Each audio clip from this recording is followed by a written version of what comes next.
Welcome back, everybody. It is Wins Above Fantasy, episode 225. I'm Van Burnett, joined as always by Steve Giswelli. Welcome on the show. For those listening on the podcast, August 20th, we're recording Wednesday night. And tonight, got a fun show lined up talking about guys we haven't talked about.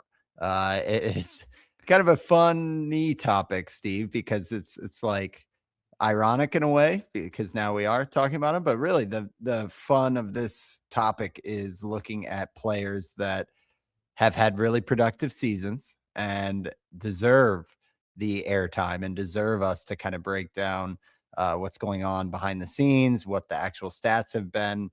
But maybe the industry is similar to us in that they haven't talked about some of these guys, or it might just be happenstance. But I feel like there's a handful of names on here that, as I was going through the rundown, there was some eye-opening things where I was like, okay, maybe we weren't in on these guys that much coming into the year, or we just didn't end up with a lot of shares on our roster.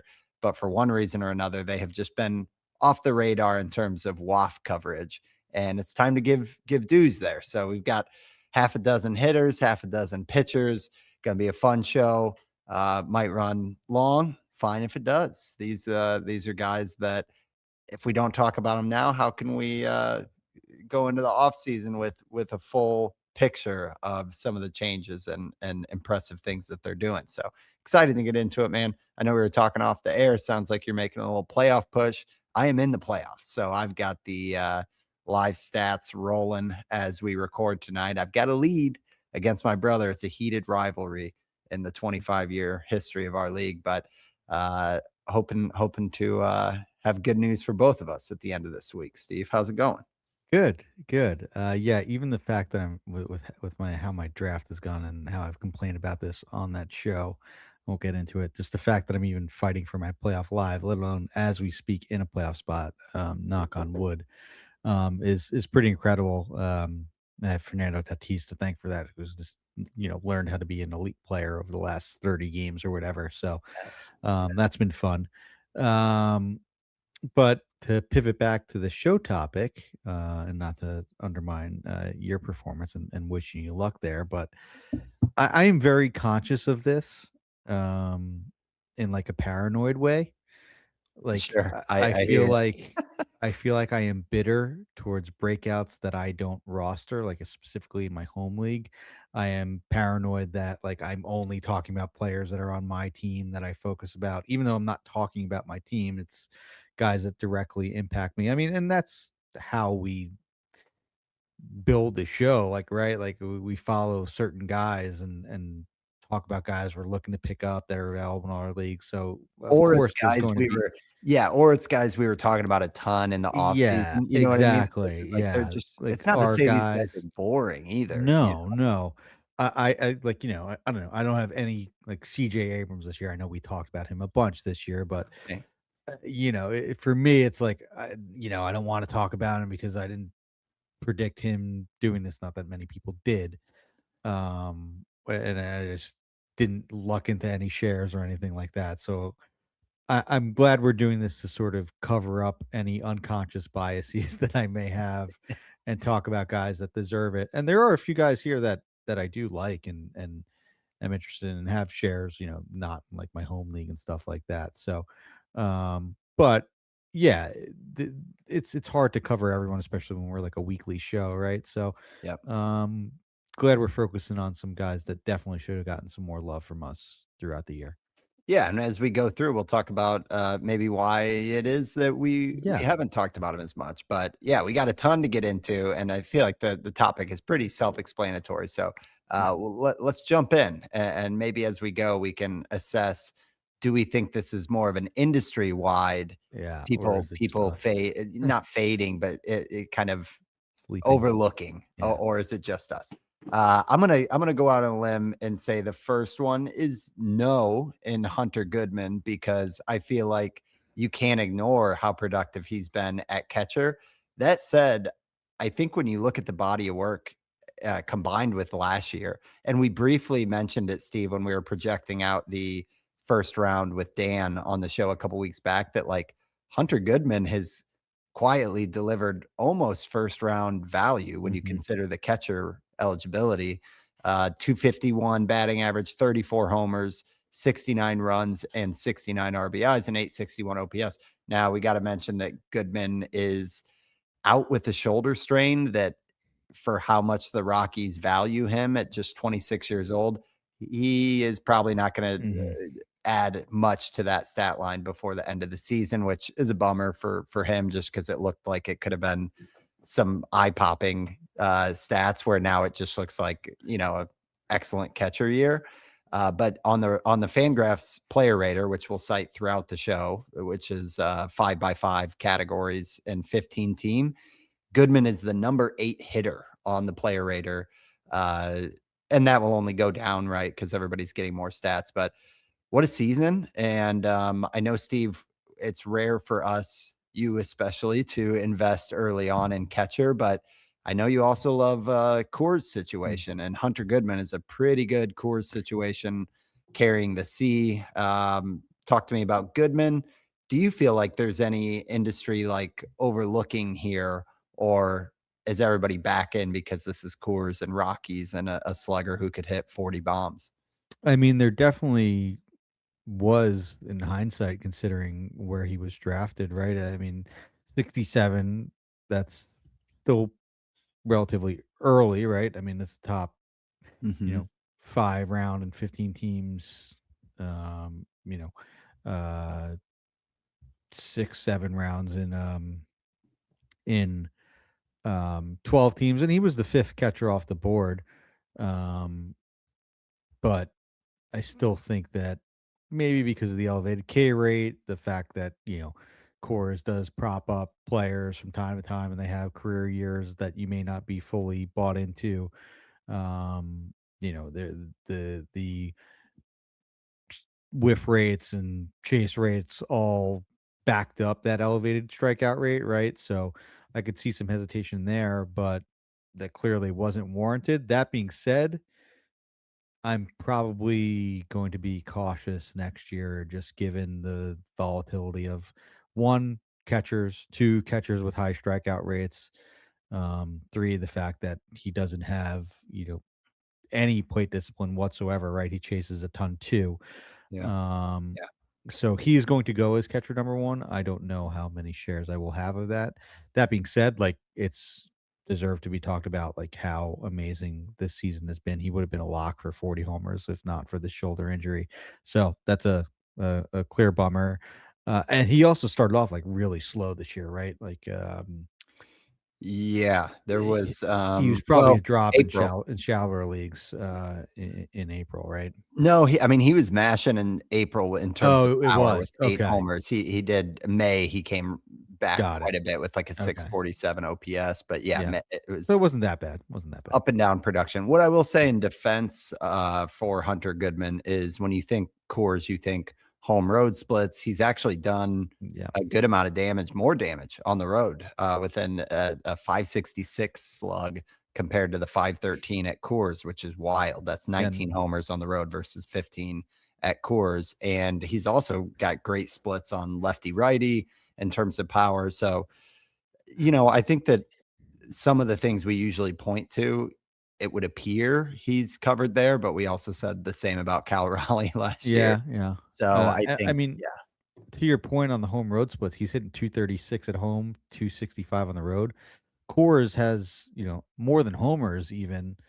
The reason why it's so hitter friendly is because it's such a big outfield and elevates hits and, you have high BABIPs at home. So, um, you would think that maybe that could potentially cover up some of the flaws in the strikeout rate. And he did strike out less last year, so maybe there will be a bit of regression in a good way, um, in that sense. So, there's still a lot to like here. yeah. So Steve, yeah, over under his BABIP at home is 284. His BABIP on the road is 320. Like, he's probably not going to run a 284 BABIP at course, at, yeah, the at way he hits course. the Yeah, ball. Over under pick 33 off the board next year, because he's not going to play much from here. yeah, People have the Cal Raleigh burn fatigue, but also this feels a little bit different in terms of the age and the Coors factor and the splits and everything. You think he goes like around the 2-3 turn, or do you think he slips a little bit more? I mean, Cal Raleigh's ADP was 18.7 last year, Mhm. and that was off a historic 60 homer season, right? So Mhm. there was still a bit of hesitation, like he was a, you know, early second rounder. So I guess, you know, if I'm looking back, kind of cheating here a little bit, Yeah, who the the next first catcher catcher off was. the board in 2025 as, it loads here, the ADP data stays the same, sorry. So, yeah, who that was probably like William Contreras or something like that, or So Ben Rice and Langoliers both went at like 52 in this yeah. draft. I'm gonna say over then. I think the injury, the strikeout rate factor, the Cal Raleigh, Uh-huh. you know, scare factor, Uh-huh. may scare people off a little bit, or gives people some hesitation to jump early in on a catcher. Had he finished the season and had 40 homers, I think just because of the position and just how um, valuable catchers can be, especially in two catcher leagues, and how NFBC sort of sets the market on that. I would have said over, but I'll say under. But I'm going to predict around like 40 to 45 for ADP is what Yeah. I'll settle on. I mean, honestly, if it goes, I'll say for me personally, 45 and beyond, I think he moves from, maybe we'll see to like I would target him at You 50. want him, yeah, Yeah, yeah, that's 'cause fair, that's he's a fair. non-zero in steals. I think last year he hit 278. This year was 251. And Langoliers felt fine at that ADP for what he did last Yeah, year. And that was with pretty much 10, 12 homers less than what I think Goodman could do. So yeah, I mean, I know I was and the one in on Cal Raleigh coming in this year, so I couldn't get we've burned again. talked about how, you know, don't be scared off by guys with high strikeouts rates and low plate discipline. Like, you know, I know Wood is an example because he doesn't chase, but you know, same with Nick Kurtz. But there's you shouldn't shut yourself off because of those factors, right? You miss out on some goodness, no pun intended, Yeah, from yeah. Goodman. And then Well, just a and quick this note: is his BABIP at home 2 years ago was 366. So you could so good. expect some regression in a good way, Yeah. on that It's side too. yeah, I've kind of split the difference Yeah. between this year and last year, but, yeah, I mean, Eno Sayers talked about it before that, like, some of these high strikeout, power hitting guys, it's not that it isn't a skill, it's that it's a skill that can fall off a cliff quickly as Hmm. they get to, like, age 30, and, that's a tease for a guy we'll talk about later that's starting to reinvent himself a little bit, but for Goodman, I think now it's still, like, ripe for the picking that it's not a fluke. He's had back-to-back years, right, with Hmm. a 30 homer output. So, uh, yeah, Like last what can words you, on Goodman? yeah, what do you like? What's your projection for him next year? Like, I would say, you know, 262, 37 homers. I mean, if that's the case, then you're taking him in early second round, you know? Yeah, I mean, because basically, so last year was 144. Because the other thing was, didn't he DH a lot more this year? Let me double check that. So this year he Yeah, DH 33 yeah, they essentially games. played him pretty much every day, right? I mean, we're at, Yeah. um Good radio. In 2025, Goodman DH'd. Okay, so it was up to 39 times. So maybe there's a little bit of a playing time but ceiling, but but I think still, I he's mean, he's true their best true. hitter, right? They're gonna want him Yeah, in the lineup pretty much every day, right? yeah. I mean, I So, think 34, 35 homers, health pending is true talent. And it could be more on top of that if Coors shakes out. But yeah. we'll keep rolling because we could talk about Goodman all night, apparently. It's an interesting one.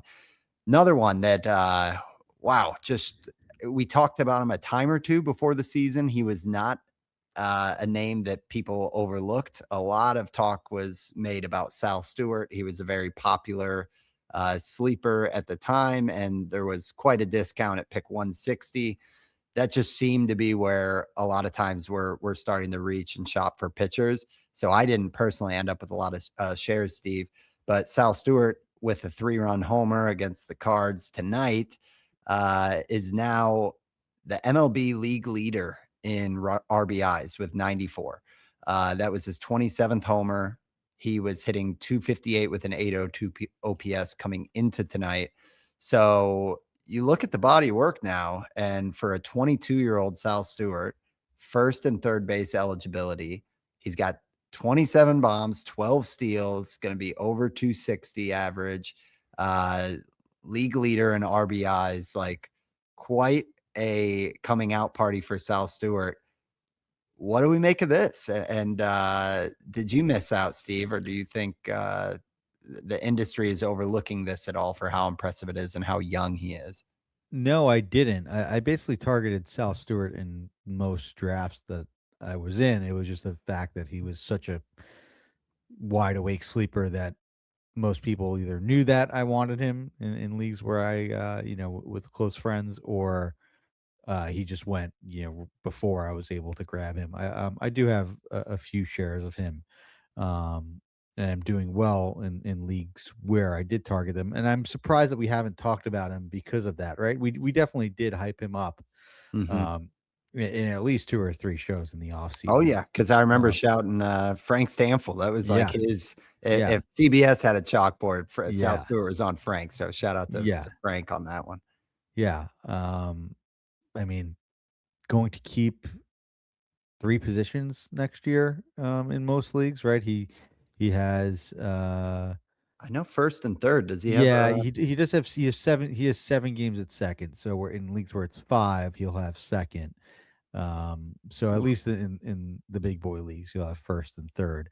It is a game changer when you have, you know, a corner and a middle, right? That gives you so many options where you have a CI and MI, but Mm-hmm. we're picking at nits here.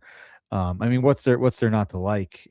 Basically everything that we hoped for and saw, in as far as like the quality of contact metrics from the short sample in 2025 have ported over. Sure, not to the extent that was in that small 8 plate appearance sample, from 2025, but it's obviously done enough. The barrel rate is good. The plate discipline is good enough and, basically average. There's enough bat speed. He pulls the ball in the air. Not at the rate that happened the year before, but um, you know, does have basically, you know, m- all fields power in a sense. Like, that kind of is counterintuitive, but everything that we were hoping for with Stewart has sort of come true. So, yeah, just a great all around season. I know there was a decent slump in there too, after that red hot April and May. Um, and I'm kind of glad that happened because he's can't come out of it and picked up again, right? We always talk anecdotally about how the league adjusts. You got to see how the player adjusts back, and it's always nice when you see someone at his age, just 22 years old, make those adjustments and come back and be productive, right? Because how many times do you see it, like you know, uh, someone starts off hot, the league adjusts, and then they're never heard from again. Mm-hmm. Aristides Aquino comes to mind on his own on the Reds in that recent history, right? So, Yeah, for sure. um, it's not like absolutely elite underlying metrics, but Yeah, they're still I think really that's good. the interesting part, Yeah, really, yeah, is I'm trying to think of a comparison really. Because even in modern, like the past 2, 3 years, when you see somebody that's not like lighting up on the savant stuff, you usually go down and their pull air rate is really high yeah, if they've yeah. got 28, 30 plus homers. And Stewart's isn't. So still like he's a he strikes me as such a gamer. Like I feel like he is just gonna be a headlines type of player for one reason or another, like, throughout his career, uh, and I wonder what the industry will do with Stewart because some of the traditional stuff that we point to under the hood doesn't look that incredible, but also he's just 22 years old. Like, you love that I home mean, ballpark, he and the he's the like, fact the yeah, fact that he has a 13% barrel rate and just strikes out 22% of the time, like, yeah, that's good. that's a great pairing, right? The position eligibility is Yeah. definitely gonna buoy up the value. So, yeah, I guess I'm just saying it's tough to peg like where he'll go because if everything looked bright red, I feel like people would Ah, maybe be oh, having him in like the third round, and I don't know if absolutely. he will be. Yeah. I think he might be more in that like 50 to 75 range. Is that fair, or do you think he's going to go sooner than that?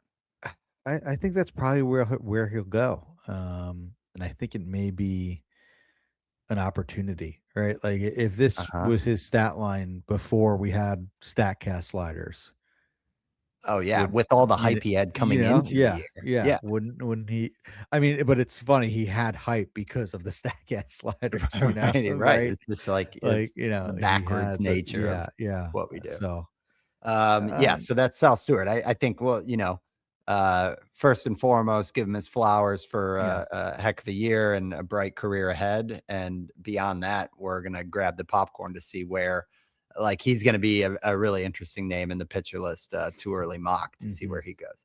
mhm, Next up, we've got Jake McCarthy, who going right back to Coors, a guy that I think Steve might have been a fade in years past for you yeah, when he was on the D backs, but mhm, obviously a much different picture here with the Rockies. We knew the speed was there, but what's been impressive about McCarthy is how he's met Coors in the perfect way by adding bat speed and adding pull air.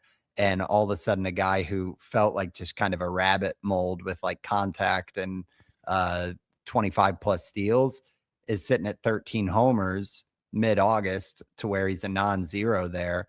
And there's some data to kind of back it up a little bit.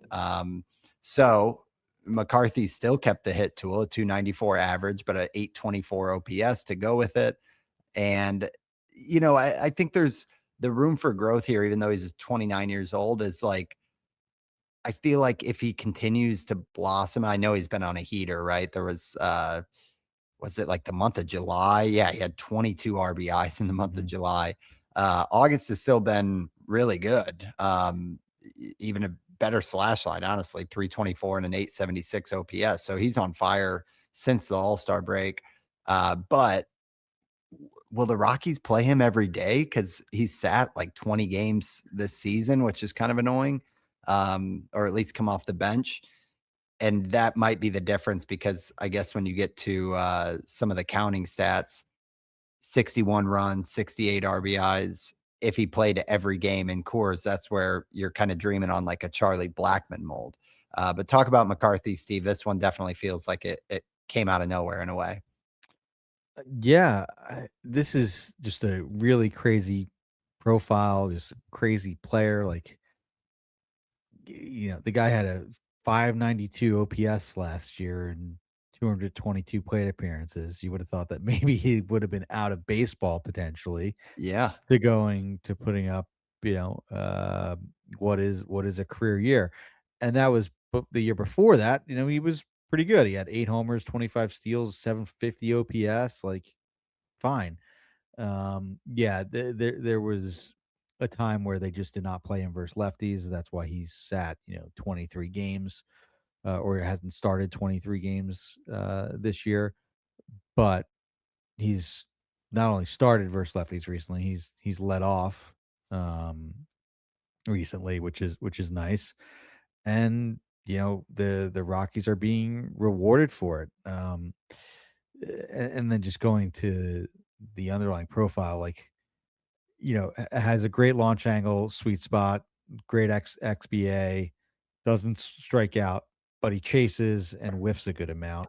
Doesn't walk, but has elite speed. So, like, doesn't hit the ball that hard, but actually, barrels it for, the slap hitter he is a little bit more than you would expect, which has led to, the 13 homers or so. And All pull yeah, side all homers. pull, all pull. So doing that added, a decent amount of bat speed. It's the highest bat speed that he's had, yeah, since it's been tracked. So, We were talking like bottom 5, bottom 15 percentile, and now it's, top 30, it's 33rd percentile. So bottom third of the league rather than bottom, 10th, which is a big deal for someone playing in cores, and that's been focusing on pulling their fly balls. So there was a point where I was out on Jake McCarthy because he was like just this speed guy that couldn't hit. Then I was kind of back in because he showed a little bit more, and now all of a sudden it's a seemingly really usable player that's playing verse lefties in a great environment, and can provide some pop to go along with that speed. Yeah, I know this isn't typically your mold of like an outfielder, Steve. I feel like I can say that after 6 years of the show, but Yeah. if he's landing in like a reasonable zone for probably what, like an OF2, I know you're not going to find your power here, but Yeah. do you believe enough in like the 274 XBA, not even the 294 he's put up? The home road splits like Goodman aren't brutal, and he seems like a, kind of a 20 steal floor guy. Uh, could you see yourself having any McCarthy next year if he's kind of going in like a the problem is, isn't he going in the honeypot pitcher Yeah, zone like I would have 90 to loved I would have 115? loved him as an OF3, OF4, but I Mhm. think maybe he'll go.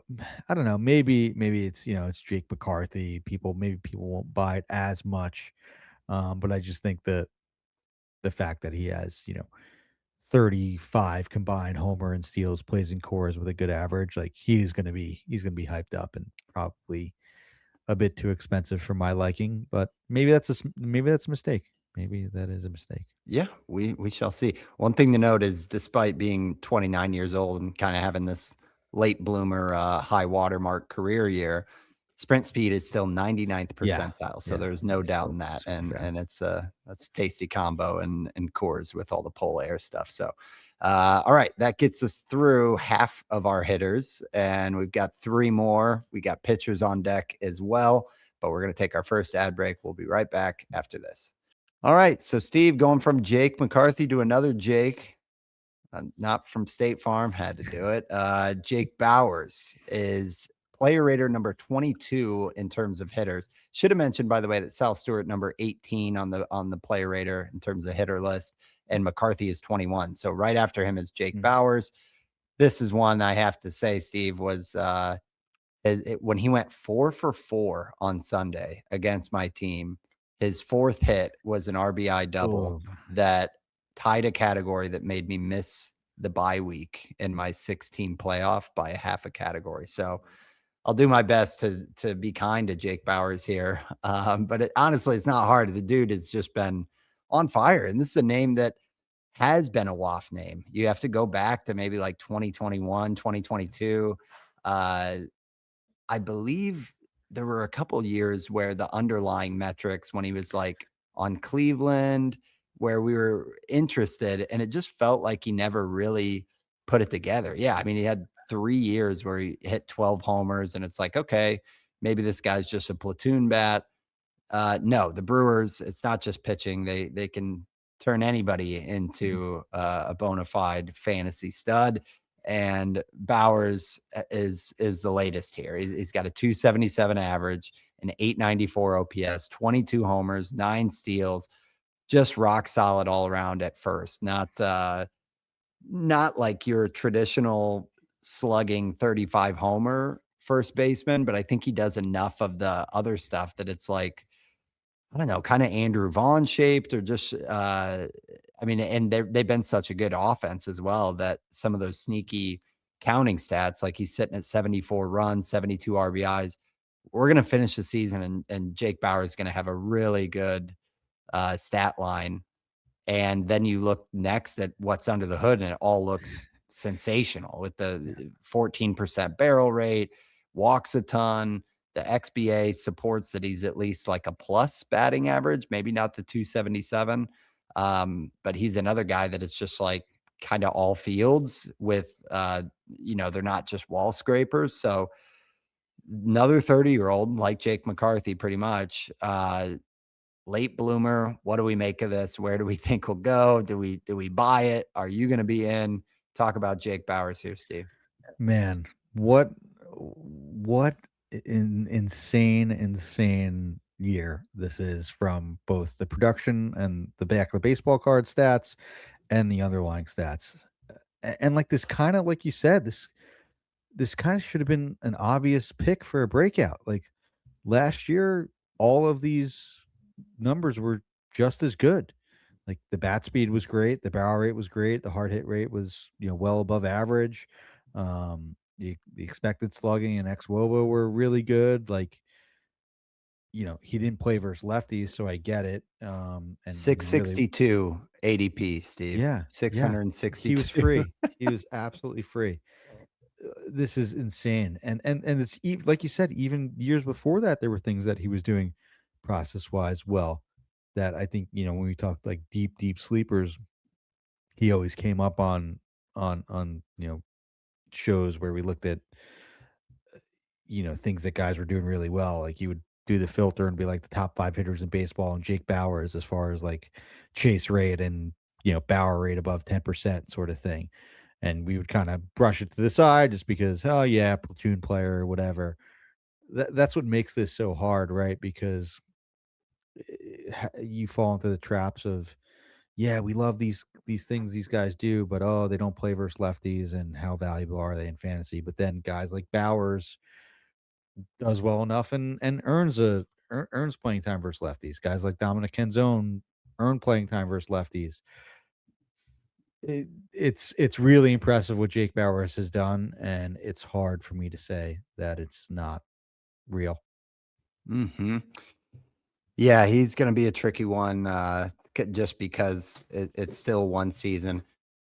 Quick, Steve, I want to check because he was kind of a factor with like the crowded roster for the Brewers when they were calling up Luis Lara. His name was in discussion. So his contract situation. So he's on a 1 year. Yeah. So that will be one to He's watch gonna get really paid. closely. Yeah, Yeah, he's he's going to gonna get get paid. paid. And where's the landing spot for a lefty that can play first, left field, right field? So, yeah, I mean, hopefully whatever he found with the Brewers sticks. But yeah, I think he will be the Mets starting first baseman next year. okay. Yeah, I think it feels like they're gonna move on from Bauers because sell high and they've got such a good farm. Talking Yeah. about the Brewers. So a lot of his value might be tied to where he ends up and if we're actually playing baseball. Not to say that out loud, but yeah, that's Bauers. Very, very interesting and heck of a year. Moving to a far more established name and another one that was and actually fun fact, Steve, my Pitcherless podcast audition was talking about Randy Arozarena. My article audition was talking about Randy Arozarena. No So, way. there you go. Yeah, this is when he was like the loudest player during that COVID year with the Rays. But yeah, now this was the tease early on of a guy that's kind of reinventing himself, because when you think of Arozarena, you think of the recent years where the batting average has kind of waned from 250 down to 220, 230, but you're just clinging on to the power speed combo. And then last year we saw 27 homers, we saw 31 steals, but a 238 average. And that was kind of like at age 30, a little bit of a boring name, but one that was going at pick 87. And this year, it seems like there's a little bit of a reinvention of Arozarena with the hit tool really taking a step forward. He's sitting at a 274 batting average, which you have to go all the way back to 2021 since the last time he hit that well. The speed is still solid at he's sitting at 20 steals right now. So maybe by the end of the year, he'll be flirting with 30.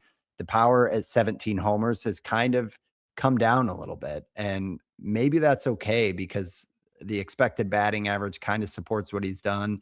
And the strikeout rate has improved from a couple years in a row where it's like 26, 27%.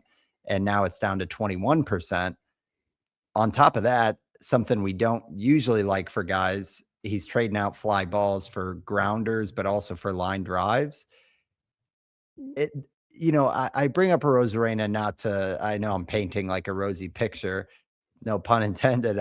I don't know that I'm in on Arozarena, Steve, but this was one that as I was going through it, I was like, this is an interesting player development for him at age 31. We've seen a handful of guys kind of reinvent themselves in their 30s. A lot of times it's pitchers too, but he's kind of doing that in an impressive way. And I think it might be silly to dismiss him as like being past it just because he's not, 100th percentile sprint speed anymore. Yeah, this one is definitely like in my personal blind spot. Like I've essentially been waiting for the other shoe to drop on Randy Arozarena since that playoff run where he homered, every night and during the COVID season, and backed it up with a Inside the great Parkers. Yeah. yeah, backed it up with a great rookie year.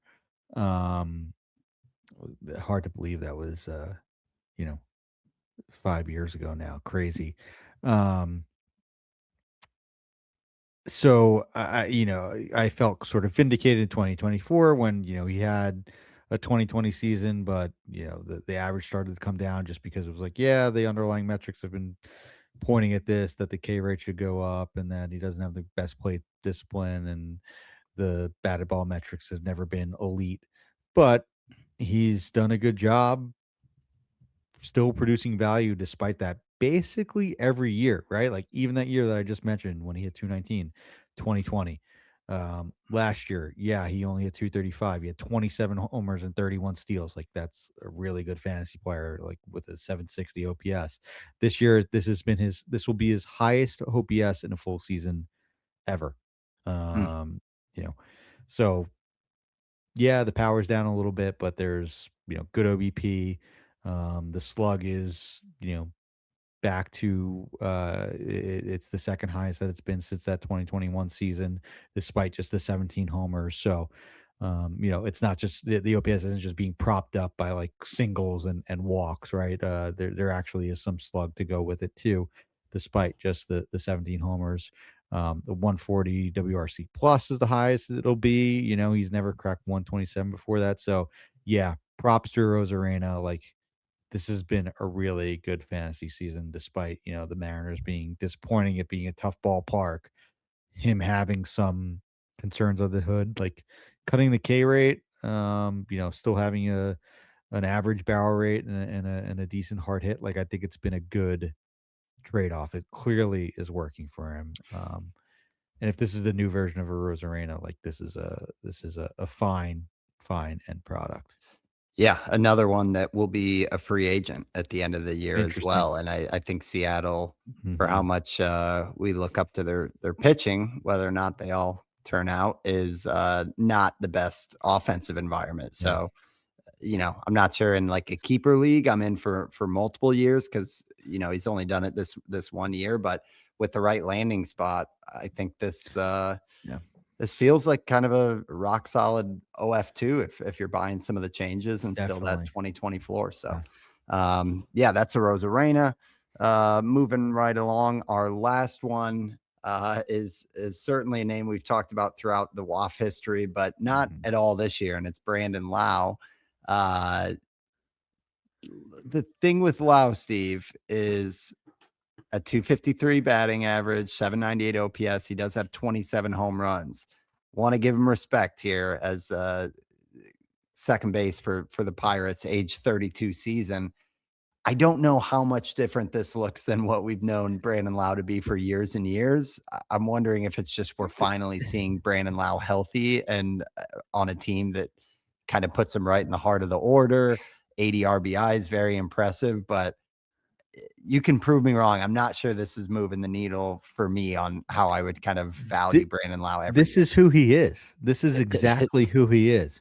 I mean, last year he had 31 homers in 553 plate appearances. Um, the year before that, that's exactly what he was pacing for. He had 21 homers and 425, right? When Brandon Lau plays 130 to 150 games, he hits 30 homers. Like, Mhm. the year he hit The 1 year he played 149 games, he had 39. Like, he's not going to get there this year. But like, Baseball Reference is like what is his per 162? Let me look that up. Apologies, I'm never usually on Baseball Reference, despite it being a Well, great site. yeah, I can filibuster in the meantime because I think the really unique thing is at second base. Like, what do we make of Lowe? Because the fact that in the player rater, he is. Let me see in terms of hitters. We're both on the lookup here. Yeah, he's Brent, number 34 hitter yeah, on the board, and there are only a few, probably 5 second basemen ahead of him. So yeah, I don't know that I'll be that into it, but if what you see is what you get, and he's gonna give you 32 bombs at second at pick like 130, his per 162 is 34 homers, 98 RBIs, 92 runs. Like, that is what he does. Then his career slash is 248, 342, 480 for an 804 OPS. it's such boring value, dude. There's just no way I'm But gonna ever end up with shares because but I it's know I'm great. grabbing It's for pitchers. It is. dude, it's It is. great. It I is gotta great. respect it. I just I know I it's like the Sonny Gray of hitters or something where he'll be going at pick 125, 130. You might have to like take your medicine if you're desperate for a second baseman or something, but for the dude, most part, that that's where should you're be we wanting talk about how pitchers. second base stinks every year. Second base strategy should be draft Brandon Lowe. The That's what your parachute. second base strategy should be. That's been mine. Like, in the league where I have Sal Stewart, I have Brandon Lowe. Um, like, there is playing time risk, and as far as injury, right? The fact that he's played, 149 games once. Other than Sure. that, the career high was 134 last year. He should get to that this year. Yeah, So back it's to been back it's been years. pretty good in back-to-back seasons. So, there is that playing time risk, but on per plate appearance production, like, you're not getting much better than Brandon Lowe at second base. Yeah, really rough against the lefties, but that's That's always been fair. the case Yeah, with he him. also He's been so that good that's against righties. also gonna limit the playing time too, right? He is going to, especially as he ages and they want to keep him healthy. Like, he's never going to play. He probably won't ever play 149 games again, right? Right. Yeah. He's it just won't happen. Yeah, 593 OPS versus lefties, Yeah, 893 versus righties. So yeah, it's the Brandon Lau experience. mhm, But I that's think fair. you're right, Steve, that it's like, do we expect if he stays healthy, he's going to slow down at age 33? No. Like some of these homers, Yeah. most of the homers are just no doubters. So And like, even if you have a daily league, just your one hitter who's on the if you carry one bench hitter or something like that, just make sure that they have second eligibility, right? Like, just yeah, that's the sort of game you got to play. this whole Just be segment, prepared. this whole segment could have been free agents under the radar because Brandon Lau as well is a free agent in 2026. Yeah, So Bauers, Arozarena, and yeah, Brandon Lau, interesting. all likely to be on the move. So hey, given the right ballpark for the Yeah, lefty there, could be interesting for all three of those guys. So that rounds out our hitters. We're going to take another short ad break. We'll be right back and get into some pitchers right after this. All right. So, Steve, scrolling all the way back to the top of the player rater, usually the top of the ADP list as well. Talking about pitchers we haven't talked about that much. And we'll start with Cristopher Sanchez, who we talked about a ton last year. And we had him as a sleeper last year. And then he vaulted up from whatever it was, ADP 160 to more of like a top 25, top 20 guy, and still just 29 years old. He is completely backed up the surface stats of last year, where he had a 250 ERA. This year it's a 251 ERA. He's got 187 strikeouts and 161 and 2/3 innings.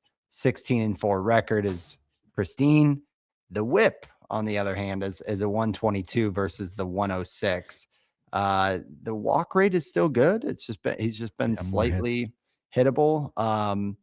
But all in all, when you look at trying to just dodge the grenades of SPs in the first 3 or 4 rounds, Sanchez has definitely been a success story, which is why he's number 5 on the player rater for pitchers. Just haven't talked about him a ton. Think it's worth bringing him up to see, where are we at with him? Is he feel like a SP? I mean, of course, an SP1, but overall, does he feel like a top 3, 4 starting pitcher next year? I think so. I know Nick's kind of been a little bit down on him. He's got him at at 19 on the latest on the latest rankings, and I will do him the service of reading the notes As we go. Yeah. as instructed. And it's basically what you said. He's a threat to your whip. It's a 50% strike changeup and the 94-mile-an-hour fastball. So that's down from when Sanchez was. I think he may have been ranked as Nick's one at one point this year, if not for sure in the top three, with how good he's been over the last year. And then just to focus on like how good he's been, the fact that we haven't talked about him, like what an ascension from like, oh yeah, this guy's a pretty good back end of the starter. Like, we really like him. He does a lot of things well. Like maybe we could see him being as like a fantasy 3, maybe a fantasy 2 in a good year. Yeah. So like, you know, uh whoa, like this guy's one of the best pitchers in the game. So props to him for that. Just been a great story and development. He wasn't like a super hyped prospect. I think the Rays traded him for Curtis Mead, if I remember correctly. So Ooh, yeah, did not know that. yeah. So I know that people love to say, just blindly trust the Rays, but they're on the bad side of that too. Joe Ryan, Cristopher Sanchez have been some guys that they probably wish that they still had. But that being said, Mhm. yeah, just another all around great season from Christopher Sanchez. And yeah, he was drafted as like a top 5 starting pitcher last year, right? There's no reason why he won't be again. Yeah. I mean, who am I to go in and debate Nick on the pitcher, but here we are. What I will point to is it's pretty encouraging for a guy that's been like sinker change primarily, and like early on when you were talking, Steve, when he was just kind of a stabilizer, a lot of people just pointed to like the ground ball rate. He Yeah. did have some good whip years during that era. The swing and miss of the slider this year has really taken a step forward with like the whiff rate, to where now that looks more like a weapon pitch versus just kind of like Mhm. the show me and not getting whiffs with it. So you never know. I mean, it could be kind of a one step backwards to take like 3 forward next year. Still 29 years old. Like, I mean, that's right in the ascent for a Yeah. lot of pitchers these days. So he's also one that doesn't have loads of mileage in terms of like volume, other than the past couple seasons before this. It was, you know, didn't have triple digits in terms of innings pitched since 2023 and before that.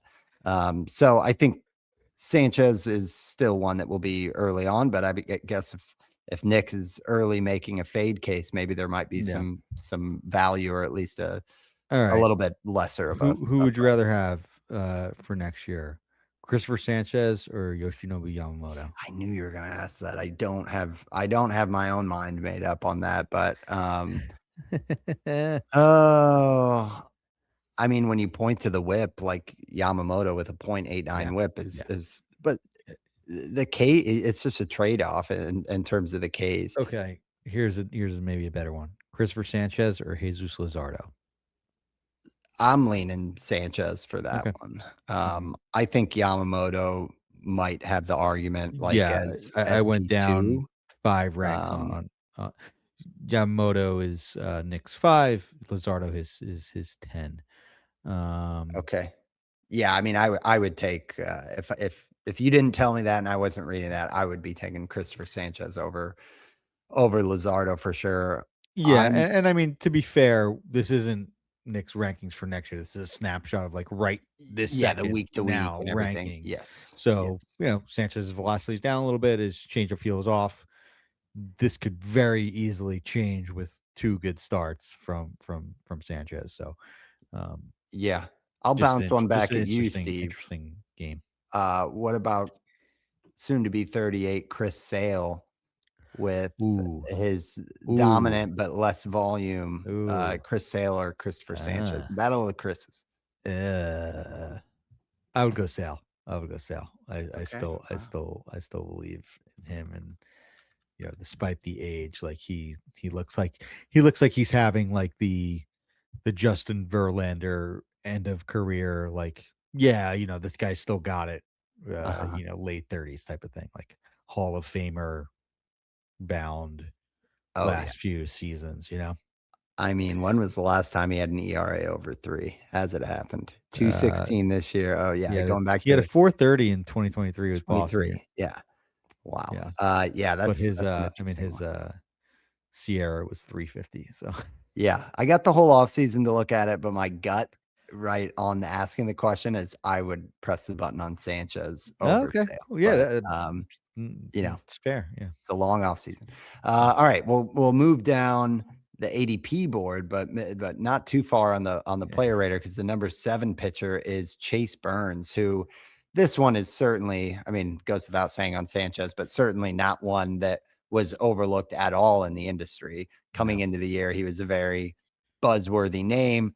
I think the only thing I would say about Waff, Steve, is we talked about so many guys in that yeah, vicinity that a lot of times that we were talking about Mizorowski or Schlittler or Nolan McLean, that I feel like Burns was always just kind of that's the fair. Yeah, afterthought. And maybe for me at least, the home ballpark was hmm part of that. But hmm for a guy who's just 23 years old, he's kind of being overshadowed how good he's been yeah, by Mizorowski and Schlittler, because we talk about that honeypot from like pick 90 to 120, and that's exactly where Burns was.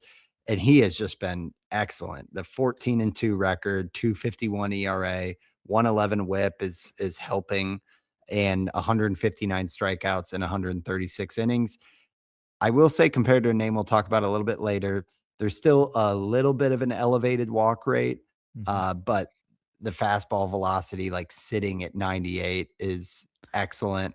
And when you look at some of the swing and miss stuff, like the slider just looks otherworldly. 140 or 144 batting average against, 51% whiff rate. To me, whenever I see a whiff rate starting with a 5, yeah, that it feels DeGramian to me. And this kid's just 23 years old. So hats off to Chase Burns. And it seems like there's only maturity and maybe can he, he's fastball slider heavy. Can he bring along some of those other hmm secondaries to where he just kind of matures as a pitcher? And then it feels like sky's the limit. So look out. Have no idea where Chase Burns is going in drafts next year, but I got a feeling that this narrative will be following him throughout the offseason, that like do yeah, not sleep on how excellent he's been. yeah. It'll be round 2, 3. I think he'll be up there in terms of um pitchers for next season. Yeah, it's incredible what he's doing, especially considering it's really just 2 pitches. He does throw a changeup. He's thrown 110 of them to lefties, so he does have a changeup that he throws to lefties. Like if you see so he throws it 8% of the time to lefties. So still mainly fastball slider, but that goes to show you he is like one of those fastballs that I love. It's like here's my fastball.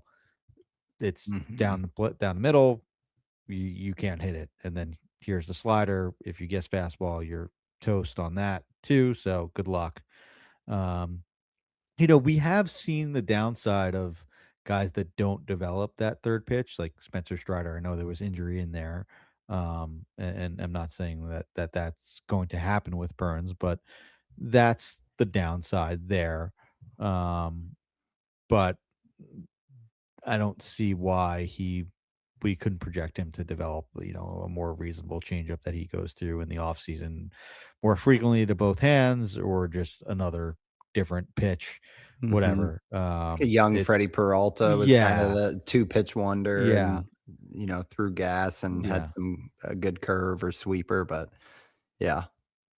Like this is what the Reds thought like Hunter Green would be when he he first came up, right? Like this is that good. So And they've done a nice job at yeah, this point yeah, with both of these guys. yeah, So yeah, I think yeah. not sure how much else to add, but do you see yourself, Steve? Maybe if he's like early mid round 3, Yeah, like are you if hiding he's from going this? late, like in NFBC drafts, I would absolutely feel comfortable drafting him as my first starting pitcher and see myself doing that in Yeah. drafts this offseason. Underrated. It looks like he's probably going to end up eclipsing like 150 innings as well, which is always great for some of these young arms where you're just like, how, Yeah, what's his what's the raw workload? strikeout total? I never I never know how many strikeout guys have. Just because 155. yeah, Yeah. 155. Cool. Yeah, So yeah, yeah, I mean, he might end up at like 150, 185 strikeouts or something like that, yeah. and pristine ratios. He So could maybe touch 200 if he gets like 155, 160 and has like another 10 strikeout game here or there, you know. yeah, yeah, he certainly could. Okay, next one, bouncing all over here in terms of ADP, because back near the top was Logan Gilbert, who coming into this year was like a top 5 pitcher off the board. And I think it's just a good one to like keep tabs on, Steve, because it felt like last year we saw, I mean, the last couple of years, because in 2024, we had 208 innings from Logan Gilbert and 220 strikeouts. And it was like, oh, the volume workhorse. Then last year, we just got 131 innings with some injuries in there. Mhm. He But had the like an elite elbow K rate, scare. right? Yeah. Yeah, but 173 strikeouts Yeah. and 131 innings. Now he looks right back to that like Mhm. 2024 version, just over a strikeout per inning, 335 ERA, 101 whip. He's still 29 years old. Um, I think we trust the Mariners. We trust Logan Gilbert. He's got a deep arsenal. Like there's a lot of good here, but I guess my question would be, and we just haven't talked about it because, it's a little bit of like, what are you going to do? You're holding on to Gilbert and he's been productive, but it's not quite what you were hoping for. So my question is, do you think that Gilbert gets moved down substantially?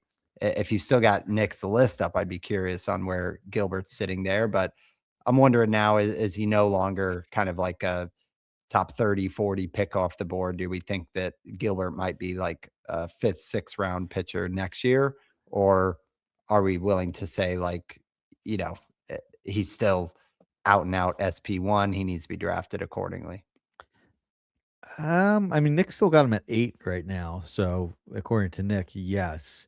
Basically saying, he's still pounding heaters over the plate and then has, just a strong floor, which I understand and I think he will be propped up because of that floor. Despite the injury scare in 2025, that's going to be wiped away essentially as he approaches 25 starts and has 145 innings and should get close to that 200 inning total, which is rarefied air um, these days. I just think he has, a strong floor, despite the fact that, like, yeah, all those guys that we talked about in the hype from these young guys is Burns, Schlittler, Mizorowski probably will pass him or at least be right around him. But I think there's still enough guys that kind of maybe have some more question marks that he's still going to be drafted, around there. Like, yeah, I, I I know Drew Rasmussen's been amazing despite tonight, like, but I'm not drafting Drew Rasmussen over Logan Gilbert next year. Yeah. Um, even like Dylan Cease, right? Like that's probably a Yeah, I bit more think you want volatility than I would want right. I than think Gilbert, right? he's a good oatmeal SP1, and Yeah. you just kind of hope that there's a discount there. So, Yeah. all right. Yeah, that's Gilbert. Next one, Gavin Williams is a name that I we move on too early sometimes, Steven. Yeah. I feel like I was there 2 years ago, Yeah. 3 years ago, and last year it was promising from Gavin Williams, where we saw 167 innings, 173 strikeouts. This year, he's just blown the lid Yeah. off. 190 strikeouts and 149 innings. The ERA has come up to like 374. He does have um, the 108 whip, which is a big improvement. And when you look at the walk rate this year at just 7.5%, that's a big improvement on what was 12% last year. So Gavin Williams at just 27 years. I mean, it feels like he's doing it. I don't know that he's in the same class as any of the names we've talked about with Sanchez, Burns, and Gilbert, but are we ready to kind of agree as a show that Gavin Williams is a solid SP2 where you would probably have to draft him to get these high strikeouts and some of a little bit of the question marks, and obviously the team context isn't as good for like win totals and everything, but we just haven't talked about Gavin Williams, and we spent years talking about him prior to this. So what are your thoughts on another fastball heavy or at least a high heat fastball guy that we've liked in the past? Yeah, I just remember watching Gavin Williams and like a point where he had hype and then was like sort of a disappointment in the first half of last year, and just telling myself like, believe in this guy's stuff. Like the strikeout rate is still there. Yeah, he's giving up a bunch of homers and runs, but this is really good. And then I just really did not have many shares of him this year, despite liking him while witnessing his growing pains. And I'm sort of kicking myself for that. Like I view him as, the fact that he has this slightly elevated 3.74 ERA, and if he's going to be drafted as an SB2, like that feels like there's a market inefficiency that I'm like, okay, if you guys are waiting on taking all these pitchers and Logan Gilbert that had an injury scare and has a ton of miles on him and is a bit older, I'll wait and take Gavin Williams as my SP1 just because Hmm, yeah. the strikeout rate's better, the walk rate's improved, the stuff is great. You know, it is an elevated home run to fly ball rate, and I think that may be just part of his game. But you know, I'm good with everything else that Gavin Williams does, and just because he gives up a few more home runs than other people, I'll take that discount and hope for a lucky-ish year with the homer and take all those strikeouts and hopefully have like one of those peak Dylan Cease type years with Williams. Yeah, compared to any of the names we've talked about, and Burns, smaller sample size, but Gavin Williams definitely the biggest changes this year in terms of like pitch mix, where it's been a multi-year trend, but the sweeper is his most used pitch at 29%. That's up from 19% last year. And the use of that four seamer that sits 97, 98 dropped from 37% down to 25%. So unconventional, but he's got 5 pitches that he throws often enough that for a 27-year-old, like, I guess I get a little bit nervous when somebody's leaning on a secondary as like the primary pitch, but I feel better about it when one, the fastball itself is uh I guess you could say elite, really, in terms of the velocity, but also in terms of the results against. Like, it's not giving up a lot of damage at all. Um, and then you just look that he's got a pretty deep pitch mix. Like at age 27, I think you could talk yourself into this. I think maybe I've just been burned and, and there's a little bit of bias, And or the Guardians aren't that exciting of a team that I'm kind of reluctant to buy in, maybe like wrongfully in a weird Mackenzie Gore type of way, but it's not that he's not the same pitcher. So yeah, I think you could convince me that Gavin Williams is a decent draft this, not that if you want to wait a little bit. he is Um, third in the league in strikeout rate and fifth in the league in strikeout minus walk rate. wow. Okay. Yeah. And just 27 years old. So there's Gavin Williams. Moving on to Payton Tolle, who is buzzy of a name as he's been, and as hilarious of a character as he is, in big market with the Red Sox, 6'6". Like, how have we not talked about You him? could tell we don't have any Peyton Tolle shares, right? Yeah, exactly. And we should be talking about him more, Yeah. Steve, Yeah. because we've seen. I would even say, not to make it a one-to-one comparison, but when I look at Chase Burns at 23 and Peyton Tolle at 23, Burns feels like, oh yeah, he's 23. He's on Mm. the trajectory of maturing as a pitcher and everything. I feel like with Tolle, it's like you're already looking at a good walk rate. You're already looking at a guy who's got 3.5, 4 pitches. Um, The whip is in check. The ERA is solid. He doesn't have as flashy of like the strikeout totals, but he's definitely a guy that like when you game log it, he's had a 14 strikeout outing, an 11 strikeout outing. Like he definitely can pop off and look like an SP1. Absurd extension, 6'6". Like, am I wrong in thinking the industry doesn't talk enough about him? No. Is it just us? I feel like maybe in a different year he would be just kind of dominating the fantasy circles. Maybe I'm just missing the algorithm, but I'm interested and I love everything I see here. So I think I will be investing, albeit the 120 innings is a little different. I would love to look at what his total is for the year on innings, because sometimes we fall into that trap of like, oh, did he have some time in the minors? 115 at the major league level, and he's had 15 in the minors. 15 at the minor league So level. he's at Yeah, 130 right basically now, all which year. is Yeah. a great, it's a great kind of building block Mhm. if he gets up to like 145, 150. So anyway, talk to me about Tolle, Steve. I'm excited if you can't tell. Yeah. What is there not to like? Like, this is the quintessential. I hope this guy's going and pick like 80 to 100. I'll Mhm. take him there all day long next year. Like some of the stuff is just as good as the guys that we just talked about, right? It's a 28% strikeout rate. It's a really good walk rate at just 6.7%. The pitch mix is good versus, ET has, three offerings that he goes to, close to 20% of the time. The cutter's at 19%, sinker's at 22, fastball's at 47.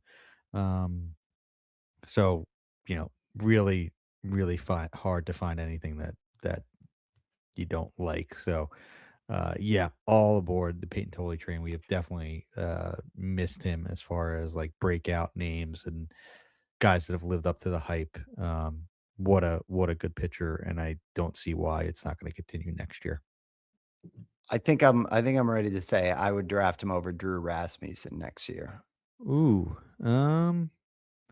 yeah, I feel Rasmussen I think could have made this list, and I feel like Rasmussen gets more.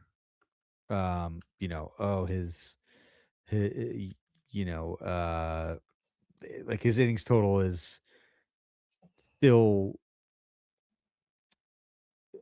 low innings total from the past have still haunted him, despite him having 150 innings last year, him being at 129 this year, and on pace to, set career highs in that. Like I know 23 and 24 were basically shot years, but For he's sure. been Yeah. so good. And then there Oh was yeah, I also, got him in my home league, dude. I yeah, respect Rasmussen. yeah, To me, I think it's a ceiling yeah, that's chase. fair. That's fair. Like I don't know that Rasmussen could pop off and be an SP1. I don't think I that's mean, out of the question. he is essentially this year, right? I mean, he is. Are their stats that different this year? I mean, Ras dude, 15 extra innings. I guess the whip has been better. The ERA is pretty similar. dude, Strikeout do you know rate is what similar. I know there's been some low innings total, but do you know what the highest, um, ERA Rasmussen has had in a season outside of his That's a good point. Track record should 15 factor. games as a reliever So you're talking in high 2020? floor. What is it? Yeah, 343? yeah, cut off about a quarter of a run there. 284 is the highest ERA he's had in the season. Oh my god, 284. that's insane. So he's Dude having a just does down year. not give up runs. He just does not give up runs. Wow. Yeah. I mean You know that's what his highest impressive. whip is in a season? Well, now I'm cheating because I'm looking at it, Steve. But yeah, if you take out those little Brewers stints Yeah, with the 15 15 innings, innings as a reliever. Yeah. yeah, what is it? 108 is the 108. high. 108. Fair, but if you were to say who's a better bet to get 175 strikeouts Yes, sure. next year, Sure. Yeah, yeah. so Still is. it's just a floor ceiling play. But I wouldn't be shocked if, Mhm. at least on my board, if they're going off around Yeah. the Yeah. same zone. Which I mean, Yeah, I'm it's a with you career that I high would for love 80. Rasmussen as far as total strikeouts in 133, so Okay. Okay, well, we got to round out on a down note here with Bryan Woo. Talk about another home leaguer for me, Steve. He has turned it around a little bit, but for a name that I feel like we were both coming into the season talking about as SP1 Yeah, value. we I were think kinda all in, yeah. we Yep. took him in the early pitcherless mock draft. Mhm.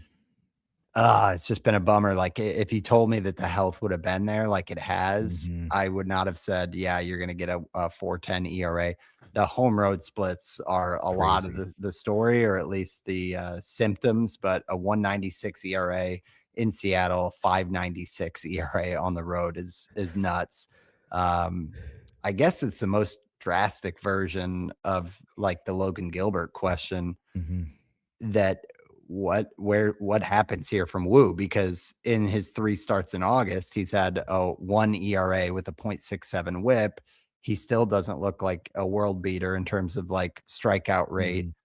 but he is beating the volume questions when he had all the forearm and elbow stuff in 23 and 24, and he's 26 years old. So, like, to me, he feels like there's going to be some split camps and big variance on min pick, max pick come March next year. But where does the dust settle with Woo in the industry, and where do you fall on it, Steve?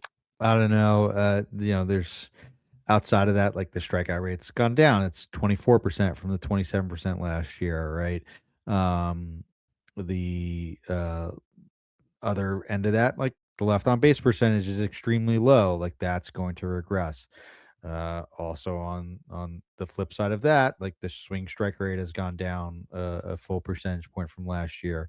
But the velocity has gone up. Like, there's so many contradicting signs. Mhm. You know, the homer run fly ball rate is down. That's great. Giving up less homers. The ground ball rate is worse. Giving up more fly balls. So it's confusing. I buy that he is a guy that is not going to give up many hits. He's going to have a low three to mid threes ERA, and get you enough strikeouts to be a 1A starting pitcher, uh, a really good SB2. Um, if you have two of those guys, you can get by with him as like the first pitcher that you take. Um, I think there was a lot of hype around him after he had the 186 innings last year and sort of beat those health concerns from 2024 or 2020, yeah, from 2024. So maybe it's been slightly disappointing in that sense, but there's still enough to like here that I think Bryan Woo is a buy long term. Hmm. Where do you think he fits with the Payton Tolle, Drew Rasmussen discussion? Is he going after those guys or around them? Yeah, I think he'll go after Tolley. He probably will go before Rasmussen. I think just, not that you were wrong, but I just think there's volume concern with Rasmussen that I still think are fair despite what I, rambled on Debated, there for the yeah. last 5 minutes, and maybe not the upside as one of these guys, despite Yeah. Rasmussen I doing it mean, this in year. a vacuum, I know it's been disappointing for Wu, but I can already tell you, like, if the price is right in that area, like if it is kind of pick 75 to 90, normally in that zone, I'm like, well, at that point, just reach for, and Peyton Tolley might fit the bill for Yeah. that next year's, Mizorowski, Chase Burns type of thing, or maybe he'll be priced out to where it's more in the 60 range, but I like that zone for an SB2, whether it's Wu or Rasmussen or Tali. I mean, Yeah. it's tough to say when you start saying SB2 because it is kind of like you are looking for floor at that Yeah. stage, which Yeah. makes me kind of double back Yeah. on my Yeah. Yeah. Tali Yeah. Rasmussen discussion. But Yeah. Wu, in a weird way, because we're seeing the floor Mhm. extra low this year, feels like this has in 5 years, you're gonna look back at Wu's career and health pending, probably say, "Yeah, that was an off year because the Yeah, fastball is yeah, still yeah, excellent." exactly, And yeah. yeah, the home road split seems so Yeah. bizarre. So, okay, nice. Well, yeah, some of these, it's just you look back at the list. The hitters are a little bit more understandable with the exception of like Sal Stewart, I guess. when you look at like Lowe and or Yeah. Lau and Arozarena. But when you look at the pitchers, like, man, we haven't talked about Chase Because Burns that we much. don't really talk about the Gavin guys that are just, like, crushing it for the Dealing. most part, Yeah. For Yeah, sure. like, what is there to say, Yep.